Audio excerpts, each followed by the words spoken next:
It's almost like picking up a physical book after looking at a screen all day. That's what her music feels like to me. Hey everybody, welcome to The Art of Guitar. You know, if you think of the name of my channel, obviously I do a ton of videos with guitar in it. I mean, I'm surrounded right now by them in this room. When it comes to art, the biggest component of art is creativity.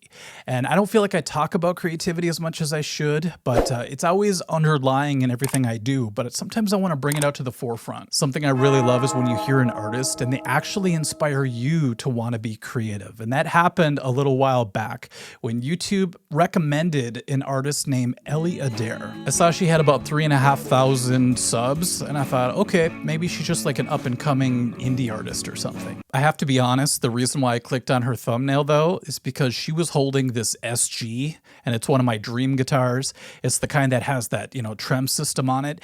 And a long time ago, one of my students came in and she had one of those guitars, and I just couldn't stop looking at it. And it was actually her dad's guitar. And so I kind of jokingly asked, you know, would he ever sell that thing? Because that's my dream guitar. She came back the next week and she kind of laughed and she's like, actually, my dad said there's no way in hell he would ever let that thing go. And I totally understood. So when I clicked on Ellie's video, I was a little bit skeptical because whenever you see somebody so young holding a piece of gear like that, just in my brain, I think, are they actually an artist, or do they just have like really rich musical parents or something? And I'm happy to say that after listening to just a little bit of her music, I already knew she was a true artist. I love the guitar tone she was getting out of that SG. And then I started watching more of the video and I realized that she was playing all the instruments. So it's kind of like what I do here at the studio. If I need a bass track, I'll just pick up the bass and lay it down. Sometimes it's really good to be what they call a jack of all trades, for music at least. So she's playing drums, bass, guitar. She was even playing piano, and I saw a video where she was playing violin, I believe. So pretty extensive. And then of course she sings as well. What I really liked about her vocals was that it wasn't really overly trained sounding, you know, like perfection like you would hear on The Voice or something. It was a little more mid-range, a little more gritty and real.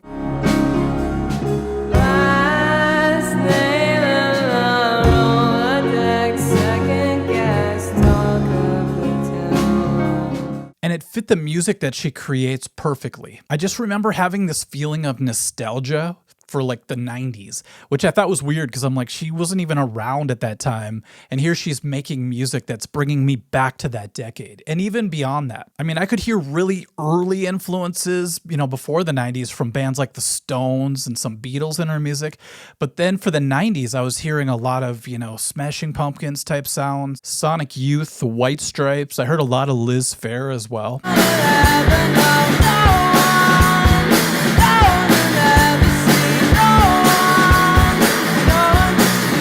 And this might seem weird, but I heard a lot of Pete Yorn. I don't know if you guys remember him, but he's another artist that I think played a lot of instruments as well. Maybe he's the male equivalent to Ellie, I'm not sure. Something about his music is real bare bones and real, just like I hear with Ellie's music, so that's kind of why I compare those two. It also reminded me of the movie High Fidelity, the one with John Cusack in it. Just the idea of this would have fit perfectly on that soundtrack. You know, I could just imagine playing it on vinyl. Ellie feels like a vinyl artist, if you know what I'm talking about. It's funny that in the movie High Fidelity, all the guys kind of fight about which artists they like. You know, they're all working at a record store. And I can see Ellie's music being something that they can actually all agree on. It's really good. Now, going beyond the music, you know, sometimes people have great music, but their videos are lacking. A lot of bands these days just do kind of like a live performance type of setup. I think a big part of that is that there's really no money in videos these days. It's not like the old MTV days where you get a big budget, you can make this awesome November Rain type video. So I really respected the fact that Ellie took the time and takes the time to put a lot into the visual aspect of her videos. She could just play the music and have a black screen and I'd listen to it. But if you watch all her videos, it's almost like she's a indie movie director doing a lot with a little bit. You know, you could tell that a lot of it's shot, I think, at her house, but she'll find really interesting angles and she'll find new ways of filming her videos filming. It actually wouldn't surprise me if she was using film, but I still say filming to this day. So the video that she records is always interesting from different points of view, overhead shots. She has one video where she's on her back on a wooden floor, like moving around, like sliding around on her back. It's very artistic. When you hear the quality of the music and then see the video, this is something that I swear I could have seen on the old MTV show called 120 Minutes. It's back when they were like doing a headbangers ball for alternative music. It was always very professional, but it had this quality to it that was a little more fringy, and that's kind of what I feel when I watch her videos. Now, going back to the audio really quick, she captures something when she records that's actually way harder than you would think.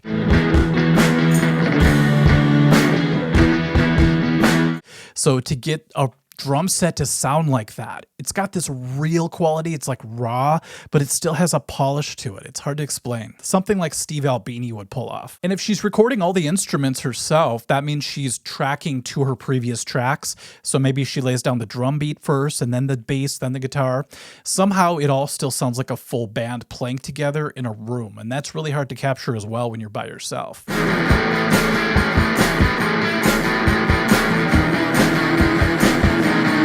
I'm going to find out all the details when we do a podcast in the future, but right now I'm speculating just from what I'm seeing on the videos. The only question I asked her, besides how to pronounce her name, was, are you playing in a band? Something I felt compelled when I heard her music was, I would love to hear this live in person, because I feel like it would have that sort of ambient jam feel. She said she doesn't have a band right now. She just does a lot of acoustic performances. Some of her tunes, it sounds like you could just go off on the final chord progression and someone could just take a lead, or they could just, shoegaze till the very end. She shies away from overtly creating catchy choruses, like something you would hear in a pop song. I wonder if that is by design, but a lot of her tunes have this movie quality to it. Like you would hear it on a TV show or a movie in the background. I thought about like Mad Men. If you ever saw that TV show, a lot of the music has this classic quality to it. I think her music could fit that perfectly.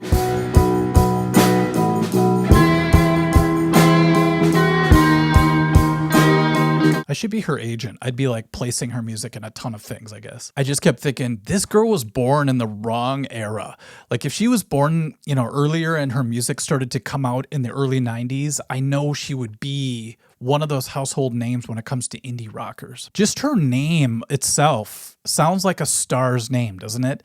Ellie Adair. It's got this poetic quality to it, kind of like the phrase cellar door. If you ever saw Donnie Darko, this is how I learned about that. But I guess linguistically, it's considered like one of the most beautiful phrases, cellar door, especially if you spell it D-I-O-R. But yeah, Ellie Adair has that same sort of feel to it. I just pictured like, Pavement with special guest Ellie Adair. Just kind of makes sense. That being said, I think the kind of music she's putting out now is much needed in the world. We live in this, AI emerging world where everything starts to feel too quantized, too perfect, too digital. And we need sort of a throwback to the days when things were a little bit more relaxed, a little bit more warm and real. It's almost like picking up a physical book after looking at a screen all day. That's what her music feels like to me. A song that really stood out to me was her song called The Waltz. If you check that song out, I think you'll agree that it has this ethereal quality, almost like a Radiohead type thing to it.